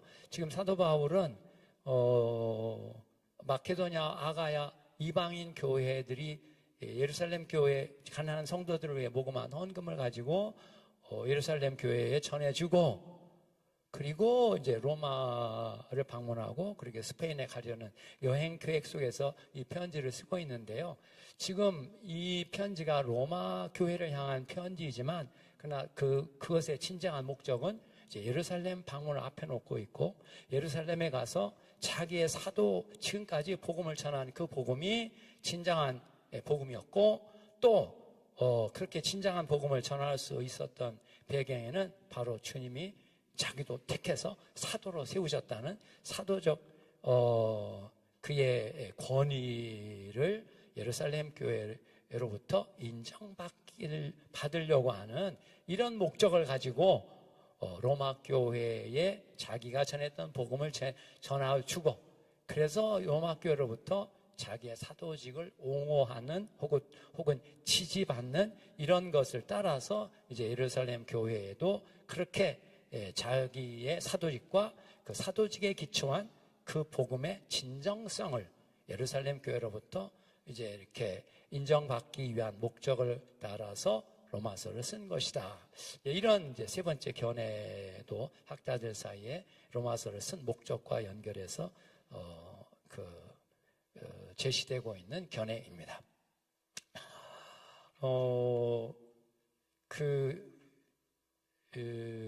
개요 전체 로마서 개요를 보시고요. 로마서 전체 이제 그 내용 구조에 관해서 대다수 학자들이 동의하는 이런 그 구조를 보여주고 있습니다. 1장 1절부터 17절까지가 서두죠. 사도 바울 서신이 그 당시 헬레니즘 세계 서간 문헌, 편지의 형태를 따라 제시되고 있기 때문에 그 편지의 형태를 따라 이제 로마서도 구분을 하고 있습니다. 서두에는 인사와 감사, 그리고 여기 이제 로마서에는 서신의 주제가 16절, 17절에 더 추가되어 있습니다. 인사에는 발신자, 수신자, 평화기원, 누가 누구에게 편지를 하면서 평화가 있기를 원한다 하는 이런 인사를 하고 그 다음에 감사 부분이 있습니다. 내가 너희를 생각할 때 이러이러한 점에서 감사하고 또 기도한다. 이런 내용들이 보통 제시되고 있는데 로마서는 특별히 자기가 직접 개척하지 않은 교회에 편지를 쓰고 있기 때문에 보다도 아주 정교한 이런 그 논리적 체계를 따라 쓰고 있고 또 그런 차원에서 서신의 주제 로마서 전체를 통해서 사도 바울이 무엇을 전달하려고 하는 것인가 하는 이런 부분에 대해서 16절, 17절에 그 주제를 다루고 있습니다. 어떤 학자들에 따라서는 이 16절, 17절을 본체, 첫 번째 1장 16절부터 4장 25절까지 본체에 넣어서 본체가 16절부터 시작한다 이렇게 주장하는 학자도 더러 있습니다. 유명한 학자들 중에 그렇게 개인적으로 이렇게 그런 생각을 할 수 있는 것이죠. 그런데 이제 대다수 학자들이 요 16절, 17절을 서두에 포함시키고 그 다음에 이제 본체는 18절부터 제시하는 것으로 이렇게 제시를 하고 있습니다. 그래서 18절부터 4장까지 믿음으로 받는 하나님의 의, 그러니까 소위 이신칭의 오직 믿음으로만 하나님의 의롭다함을 받는다. 이것이 이제 첫 번째 대지에서 핵심 주제이고요. 그 다음에 5장부터 8장까지는 이제 의로움을 받은 결과, 여기 하나님의 의와 새 생명 이런 주제로 이렇게 이 부분을 표현을 했습니다. 저의 표현이니까 여러 목사님들 나름대로 그 부분의 제목을 얼마든지 잡을 수 있습니다. 그러니까 1장부터 4장까지는 이신칭의 의롭다함을 받는다는 게 뭐냐 이걸 제시를 했고 그 다음에 우리가 믿음으로 의롭다함을 받으니까 우리의 삶 속에 이러이러한 결과, 하나님의 의의 결과가 축복의 내용으로 혹은 생명의 내용으로 은혜의 내용으로 여러 가지 삶의 변화가 이루어지게 된다는 이런 것들을 제시하고 있습니다. 이것은 지난번 성령 특강 때 로마서를 이렇게 다뤘기 때문에 그 부분에서 이제 어느 정도 그런 내용을 따르고 있습니다. 이제 이 부분 속에 이제 8장에 성령장이 있어서 그렇게 성령으로 말미암아 하나님 의로움의 그 의롭다함을 받은 결과 하나님과의 관계가 회복되니까 회복된 관계를 통해서 모든 축복이 그 회복된 관계 예수 그리스도를 통해서 우리에게 다가오게 되는 것이다. 그래서 우리는 하나님의 자녀가 되었는데 자녀이면 상속자, 하나님의 상속자, 그리스도와 함께한 상속자이니. 로마서 8장 17절. 그래서 저는 이번에 이제 로마서 특강을 하면서 로마서 전체를 어우르는 핵심 구절을 로마서 8장 17절로 잡았습니다. 거기에 보시면 자녀이면 우리가 children of God, 하나님의 자녀이면 또한 상속자, 하나님의 상속자, 그리스도와 함께한 상속자이니. 상속자라는 단어가 3번, 한 구절에 3번이나 나옵니다. 이런 단어들은 정말 중요한 단어고 그 구절 자체가 너무나 중요한, 우리는 하나님의 자녀인데 상속자, 하나님의 상속자, 그리스도와 함께한 상속자이다.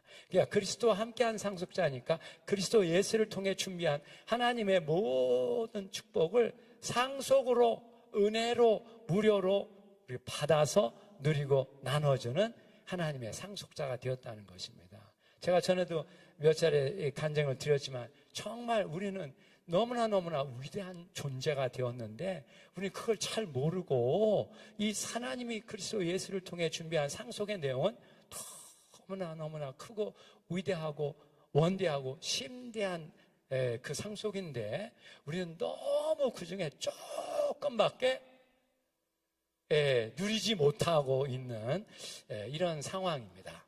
우리가 이걸 받아야 되는데 받으려면 어떻게 해야 되죠?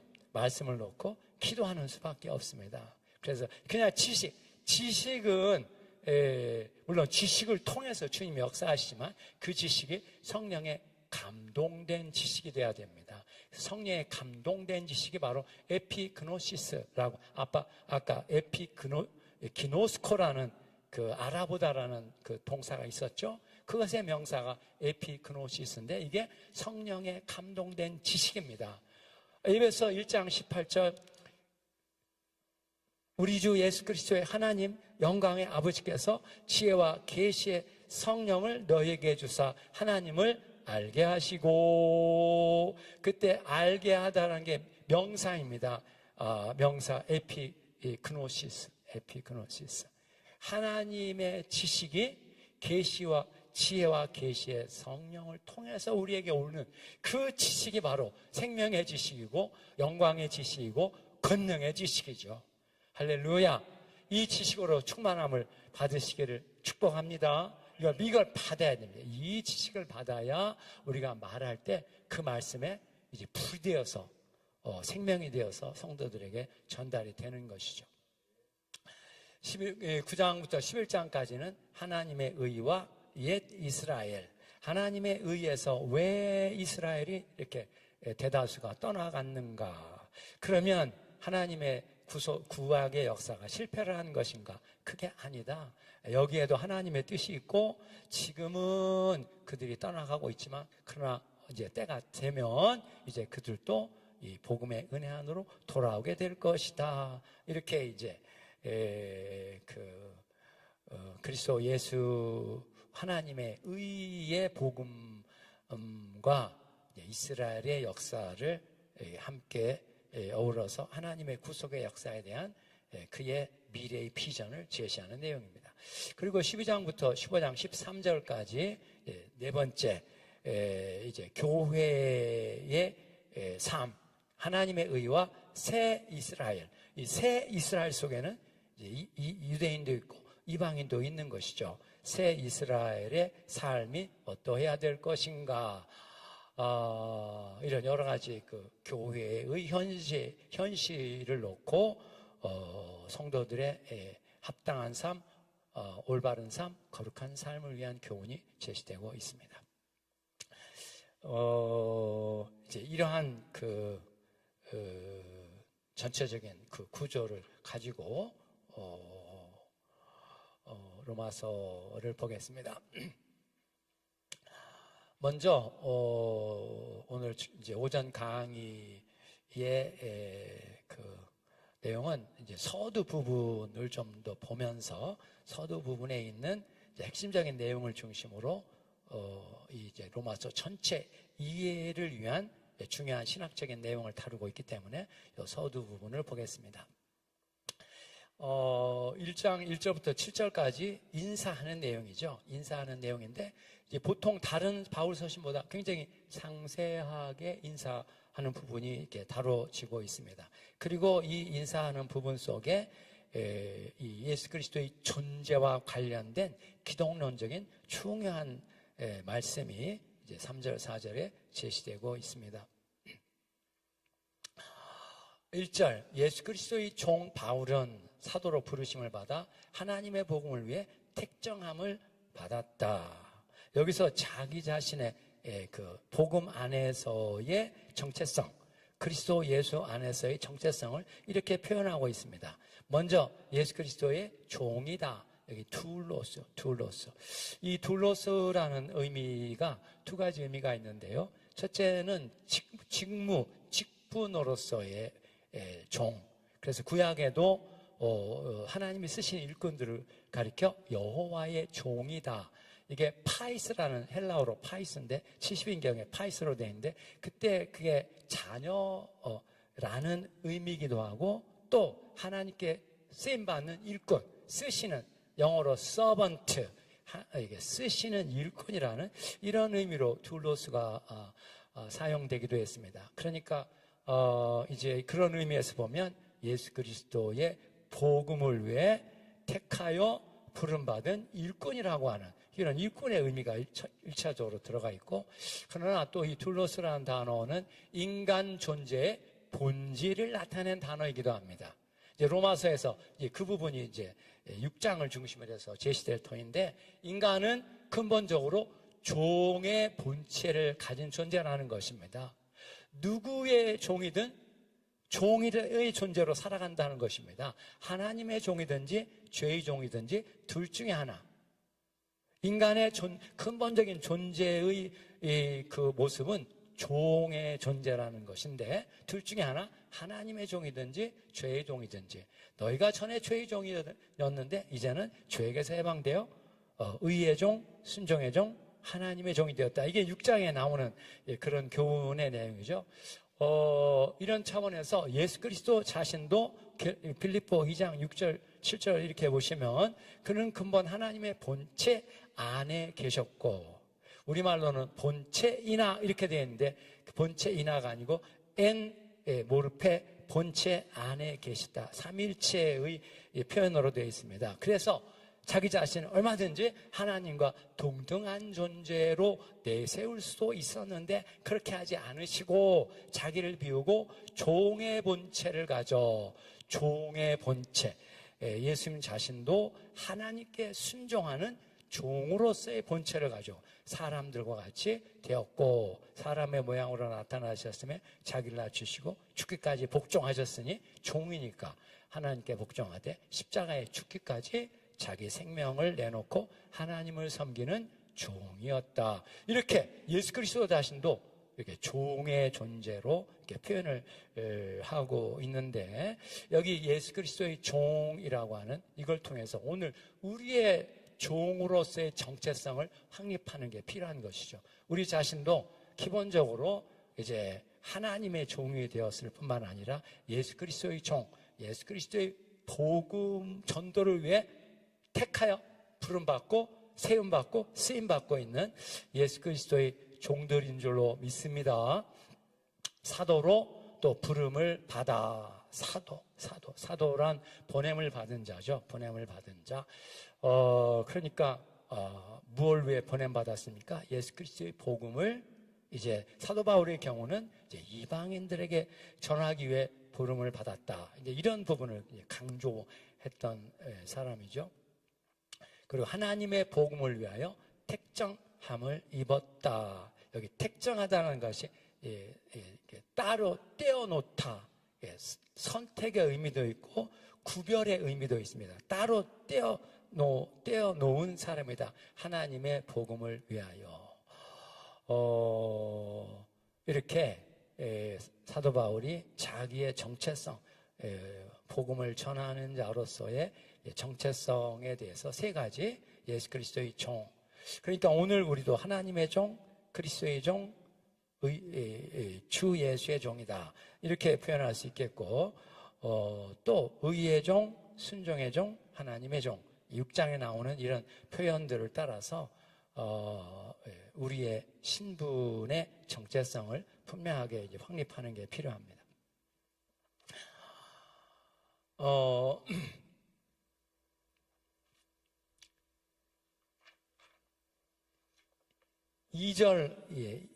2절로 가셔서 여기 필요한 이런 설명들은 여기 5페이지 맨 위에 로마서와 갈라디아서에서 사도 바울의 사도적 부르심에 관한 이런 묘사도 이렇게 나왔으니까 그걸 참고하시면 좋겠습니다. 2절에 이 복음은 하나님이 그의 선지자들로 말미암아 그의 아들에 관하여 성경에 미리 약속하신 것이다. 여기 그 원문을 보시면은요,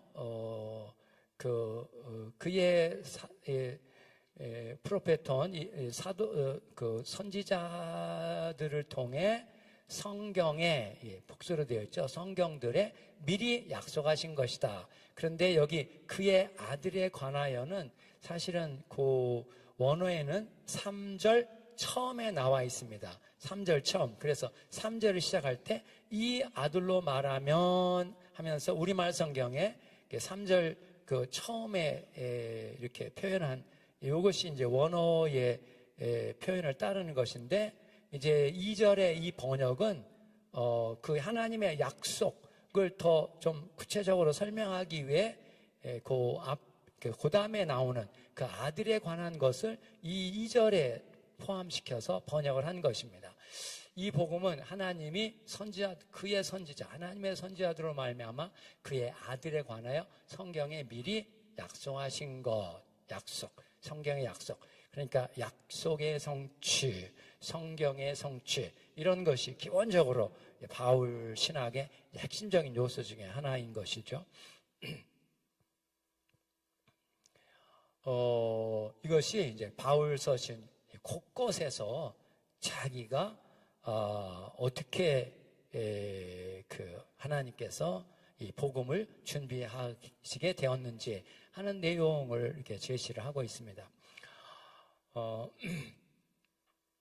이제 누가는 신학적으로는 바울의 신학을 그대로 따르고 있기 때문에 누가도 특별히 이렇게 예수 그리스도에게 이루어진 모든 것이 다 성경의 성취라는 것을 여러 가지로 강조하는데, 특별히 부활에 관한 내용 속에서 누가복음 24장 27절, 이에 모세와 및 모든 선지자의 글로 시작하여 모든 성경에 쓴 바 자기에 관한 것들을 자세히 설명하시니라.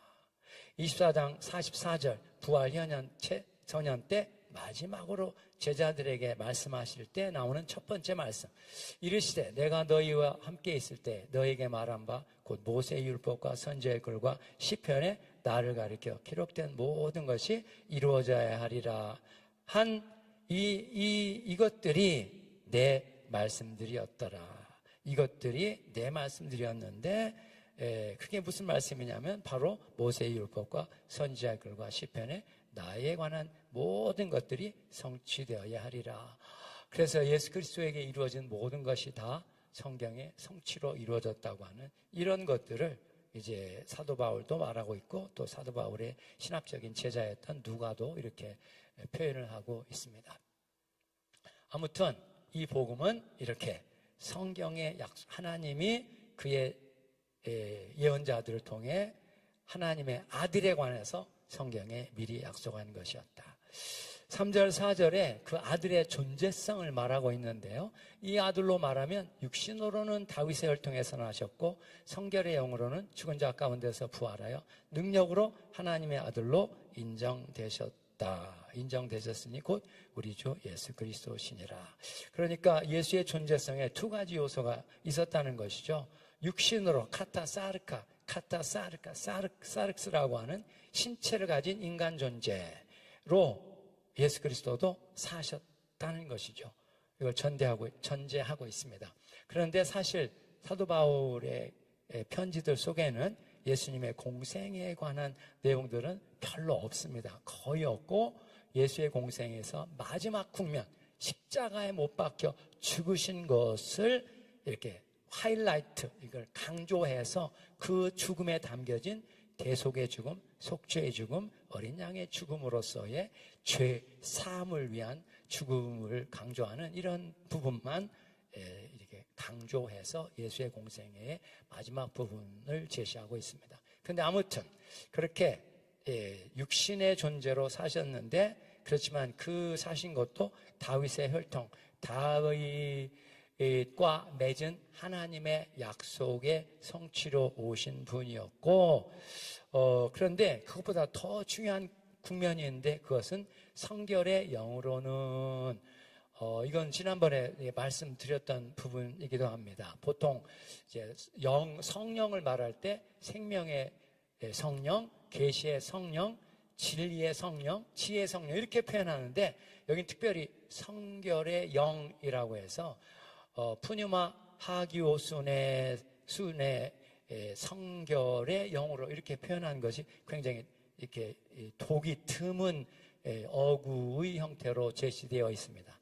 이때 하기오순회가 하기 아조, 거룩하게 하다라는 동사에서 온 명사인데, 거룩하게 하다라는 말이 이제 복음을 전해서 죄와 죽음의 권세 아래에 있는 인간을 죄와 죽음의 권세에서 해방시키고 하나님의 자녀가 되게 하고, 하나님의 자녀로서 하나님의 축복을 풍성하게 받아 누리고 나눠주는 하나님의 상속자가 되게 하는 일, 이 일이 전체가 다 거룩하게 하는 일입니다. 그런 차원에서 성령을 바로 그렇게 거룩하게 하는 영, 성결의 영, 이렇게 표현한 것입니다. 그런데 아무튼 이제 영의 존재라고 하는 초월자의 존재로 지금 살아계신 분인데, 어떻게 해서 그렇게 되었냐? 죽은 자 가운데서 부활하여 능력으로 하나님의 아들로 인정되셨으니, 이게 옛날 번역이 인정되셨다고, 개역 한글 성경에는 선포되셨으니 이렇게 되어 있습니다. 선포되셨으니. 근데 아까 제가 말씀드린 것처럼 여기 원어의 호리스텐토스, 하나님의 아들로, 여기 호리스텐토스라는 동사가 어포인트, 임명하다, 기본적으로 임명하다, 선포하다 혹은 확정하다, 무엇을 확정하다, 이런 의미의 동사입니다. 그러니까 예수 그리스도의 부활을 통해서 예수께서 하나님의 아들 그리스도인 것이 확정된, 그런데 여기 보면 권능으로 확정된 분이시다. 이걸 통해서 예수 그리스도의 하나님의 아들 되심이 부활을 통해서 이루어졌다, 이렇게 말하는 것이 아니고, 예수 그리스도는 이미 선제 때부터 하나님의 아들로 하나님의 본체 안에 함께 계시다가 또 종의 본체를 가져 사람이 되었고 공생애를 사셨고, 그리고 부활을 통해서 초월자의 존재로 변형되신 분이라는 것, 이러한 그 하나님의 아들의 존재로서 확정되었다라고 하는 그것을 전하고 있습니다.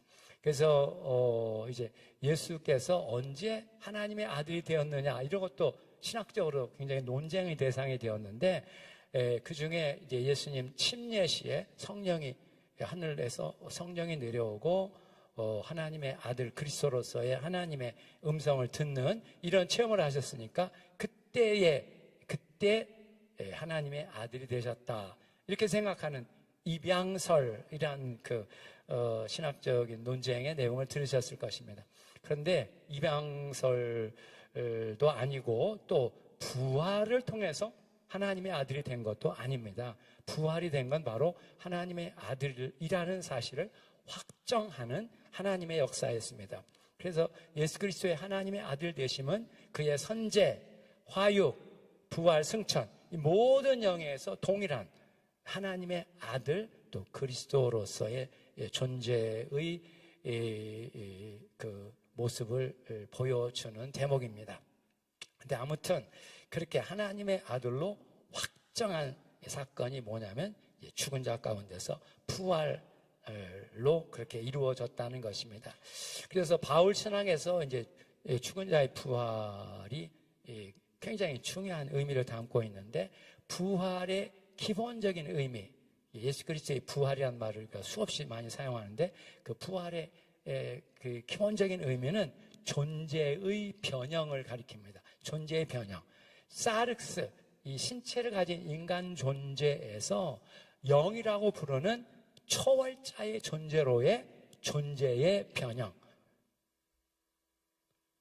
그래서 이제 공생의 예수 그리스도는 그 존재가 하나님의 아들이면서도 제한성을 가지고 있었습니다. 사르크스를 갖고 계셨기 때문에 그 존재 자체가 영원한 존재가 아니었습니다. 그런데 이제 죽은 자의 부활을 통해 초월자의 존재가 되신 예수 그리스도는 이제는 그런 제한을 이렇게 초월해 계신 존재이기 때문에 이제는 언제든지 또 어디서든지 주님이 원하시면 자기의 존재를 모든 사람에게 나타낼 수 있는 그런 초월자의 존재로의 변형입니다.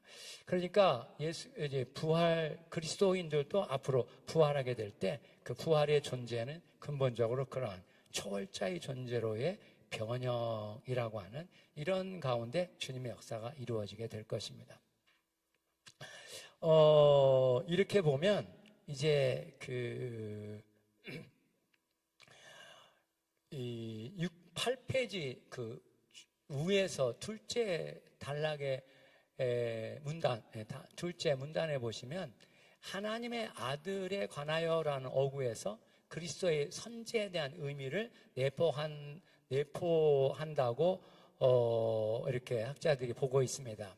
하나님의 아들이 이제 사도 바울 교훈 전체적으로 보면 선제의 국면, 또 화육해서 인간으로 살았던 국면, 그리고 부활해서 다시 초월자의 존재로 돌아가신 이런 존재이기 때문에 이제 이 하나님의 아들을 생각할 때 우리는 이렇게 선제, 화육, 십자가, 화육의 마지막은 십자가였고 그 다음에 부활, 승귀 이런 V자형의 이런 존재로 이해를 하는 게 필요합니다. 그래서 필립보 2장 6절 그는 근본 하나님의 본체시나, 우리말로 본체시나라고 되어 있는데요. 거기 원어에 보시면 엔 모르페 데우, 하나님의 본체 안에 계셨으나, 하나님의 본체 안에 본체 안에 계셨다고 이렇게 표현하고 있습니다. 그런데 우리말 번역 자체가 그는 근본 하나님의 본체시나, 이렇게 그리스도가 하나님의 본체시다 이렇게 말하고 있는 것처럼 번역되기 때문에 예수는 하나님이다, 여기 보라 하나님의 본체라고 말했지 않냐, 이렇게 이제 주장하는 목사님들이 꽤 계십니다. 예수는 하나님이다. 그런데 그것은 이제 그렇게 말하면 삼위일체가 깨지게 됩니다. 예수는 하나님이 아니고 하나님의 아들이십니다.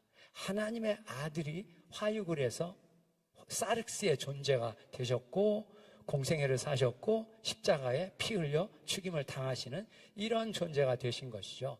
그런데 이제 어떤 목사님들이 이렇게 이런 부분 말씀들, 또 요한복음에 도마가 예수님을 향해 나의 주, 나의 하나님이십니다 하니까 예수를 보고 이렇게 하나님이라고 부른 게 아니냐. 예수는 하나님이다. 하나님이 육신의 옷을 입고 세상에 오셔서 죽으시고, 그러니까 하나님이 죽으셨고 예수의 피는 하나님의 피이시고 전능자가 와서 우리를 위해 죽었다. 그 피는 전능자의 피다. 막 이렇게 말하는 침례교 어떤 유명한 목사님이 계십니다. 용감하게 그런 내용들을 자기 쓴 책에도 많이 이렇게 담겨 있습니다.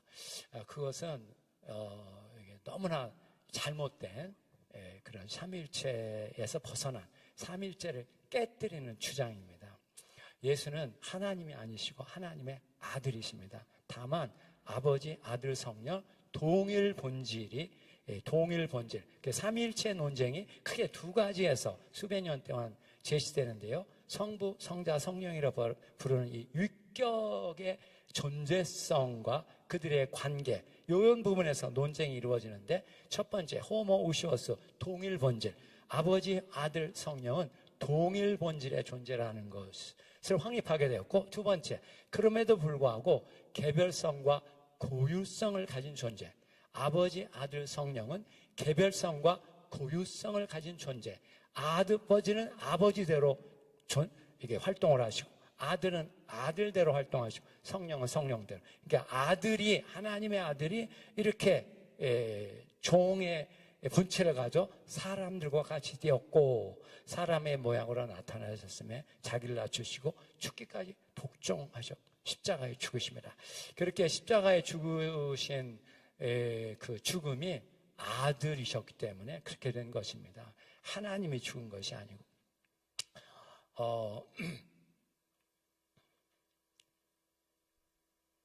골로새 1장 15절, 그는 보이지 않는 하나님의 형상이요 모든 창조물보다 먼저 나신 자, 모든 창조물보다 먼저 나신 자, 여기 헬라어로 프로토토코스라고 했어요. 프로토토코스, 모든 존재가 있기 이전부터 존재하던 분으로서의 선재를 나타내는 표현입니다. 모든 창조물이 있기 전에 그분이 존재하셨고, 또 17절, 그가 만물보다 먼저 계시고 만물이 그 안에 함께 서 있느니라. 이런 그 선재의 존재를 표현하기도 했고, 그 다음에 18장, 골로새 1장 18절에 그는 죽은 자 가운데서 먼저 나신 자, 그때 먼저 나신 자도 프로토토코스, 죽은 자 가운데서 부활에 참여하신 첫 번째의 존재이기 때문에 프로토토코스라는 단어를 썼습니다. 이것이 이제 로마서 8장 29절에는 장자, 맏아들, 장자를 나타낼 때도 프로토토코스라는 단어를 썼습니다. 그래서 모든 형제들 중에 맏아들이 되게 하려 하심이라. 그러니까 신약성경은 일관되게 처음부터 끝까지 예수 그리스도는 하나님의 아들이시다, 아들로서의 그의 존재성을 강조하고 있습니다.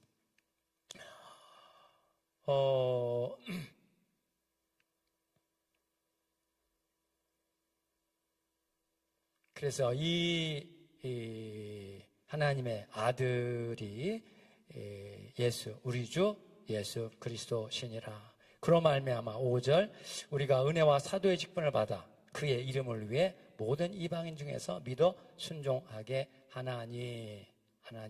여기서 은혜와 사도의 직분을 받았다고 했는데, 이 은혜와 사도의 직분을 이렇게 ANP 이렇게 표현을 하긴 했는데, 이 부분의 그 의미는 이 사도의 직분, 이 은혜를 물론 우리가 그리스도 안에서 받는 모든 것이 다 은혜로 되는 이런 의미도 있지만, 이 사도의 직분을 지금 강조하면서 은혜로운 사도의 직분, 은혜로 주어진 사도의 직분, 이런 면을 나타내고 있습니다. 은혜로 사도의 직분을 받아 그의 이름을 위해 모든 이방인 중에서 믿어 순종케 하나니. 너희도 그들 중에 있어 예수 그리스도의 것으로 부르심을 입은 자다. 그래서 이렇게 먼저 인사말 속에서 자기의 그 존재의 정체성, 예수 그리스도의 종이고 사도로 부르심을 받았고 하나님의 복음을 위해 택정함을 입었다고 하는 이러한 그 사도 바울이 가졌던 그의 복음의 일꾼으로서의 정체성이 오늘 우리가 본받아야 될 이런 정체성의 내용이고, 그래서 여러분들도 그대로 사도 바울이 적용한 그것을 여러분들의 존재와 사역에 이렇게 적용을 하셔서 그런 일꾼으로 사역을 할 수 있게 되기를 바라고, 그 다음에 이 하나님의 아들이 공생애를 사실 때 다윗의 사르스, 육신으로는 다윗의 혈통에서 나신 분으로 사셨지만, 그러나 그분의 이제 그 후의 존재성은 죽은 자 가운데서 부활하여 능력으로 하나님의 아들로 확정되셔서, 그 하나님의 아들을 통해 주님이 하나님께서 계속해서 일하고 계시다는 것, 이런 부분을 확립하시는 이런 기회가 되기를 바랍니다. 그러니까 사도 바울은 기본적으로 어떤 인간 근본 문제의 해답부터 깨닫게 됐습니다. 해답, 죽은 자의 부활을 통해서 죄와 죽음의 권세를 이기는 해답을 이제 체험하고 깨닫고 나서 문제를 알게 됐습니다. 모든 인간의 근본적인 문제가 뭐냐? 바로 죄의 요소라는 것을. 전에는 바리새파 사람으로 있었을 때는 자기가 죄인인 줄 몰랐죠. 의인, 율법으로는 흠이 없는 자라고 의인으로 생각을 하고 있었는데, 부활의 예수를 만나고 나니까 그렇구나, 유대인도 역시 죄 아래에 있고 나도 죄인 중에 괴수인 죄인이구나. 죄인으로서의 자기 발견, 이것이 이제 이루어진 것이죠. 베드로가 예수를 따라갈 때도 주여 나를 떠나서서 나는 죄인이로서이다. 죄인으로서 자기 발견하고 있습니다. 바울 신학의 구원의 시작이 거기서부터 출발합니다. 죄인으로서 자기 발견. 탕자가 자기가 죄인인지 몰랐죠. 아버지의 자산을 창기와 함께 말아먹은 후에야 비로소 내가 하늘과 아버지께 범죄하였나이다, 죄인인 것을 깨닫습니다. 삭개오가 자기가 죄인인지 몰랐는데 예수를 만나고 나서 자기가 죄인이라는 사실을 깊이 깨닫게 되었습니다. 그래서 이제 로마서도 바로 이 죄 문제로부터 이제 사도 바울이 그의 신학적인 본체를 죄 문제로부터 시작을 하고 있습니다.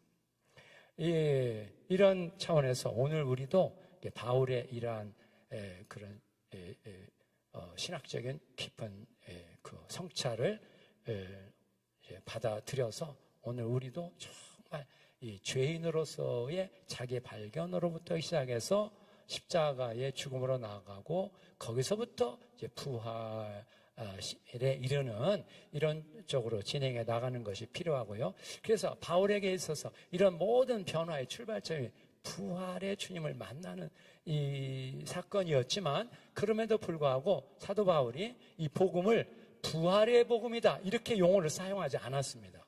부활의 복음이라는 용어가 없습니다. 사도 바울이 쓴 용어는 십자가의 복음입니다. 십자가의 복음, 십자가의 말씀. 이제 고린도전서 1장 18절, 십자가의 도가 멸망하는 자들에게는 미련한 것이지만 구원 얻는 우리에게는 하나님의 능력이 된다. 그때 십자가의 도가 로고스입니다. 십자가의 말씀, 십자가의 복음의 말씀이 그렇다는 것이죠. 그렇게 그가 부활을 너무나 중요하게 여겼음에도 불구하고 이 복음의 제목을 십자가의 복음이라고 이렇게 표현한 이유가 있습니다. 그것은 이 부활도 사실은 주님의 그런 생명의 희생, 하나님의 뜻을 위한 혹은 사명을 위한 생명의 희생인 십자가의 죽으심에서부터 부활이 시작하고 있다는 것을 보여주고 있습니다. 그러니까 오늘 우리도 부활의 주님을 정말 깊이 만나려면 십자가에 못 박힌 그리스도에게서 거기서부터 출발하는 게 필요합니다. 그래서 그 주님을 바라보며 애통하며 통곡하며 부르짖어 기도하는 가운데 십자가에 못 박힌 그리스도를 통해서 부활의 주 예수 그리스도, 나의 주 나의 하나님, 삼일체 하나님을 보고 듣고 만나는 이런 체험의 역사가 일어나게 될 줄로 믿습니다. 할렐루야, 할렐루야. 한번 기도하고 오전 시간 마치겠습니다. 하나님 아버지, 이렇게 사도 바울의 체험에 주님 저희들도 오늘날 참여하게 도와주시옵소서. 그래서 정말 부활의 주 예수 그리스도를 보고 듣고 만나는 이 체험을 통해서 저 근본적인 해결책을 깨닫고, 그리고 이제 십자가에 못 박힌 그리스도 앞에 나아가 그래서 기도하는 가운데 거기서 부활의 주 예수 그리스도도 만나고 나의 주 나의 하나님 삼일체 하나님을 보고 듣고 만나서 복음의 깊은 확신과 전도의 열정과 선교의 비전을 가진 사도 바울과 같은 일꾼들로 거듭나게 주님 축복해 주시고 역사해 주시옵소서. 감사하고 감사하고 예수님의 이름으로 기도하옵나이다. 아멘. 아멘. 하나님께 감사와 영광의 박수. 예.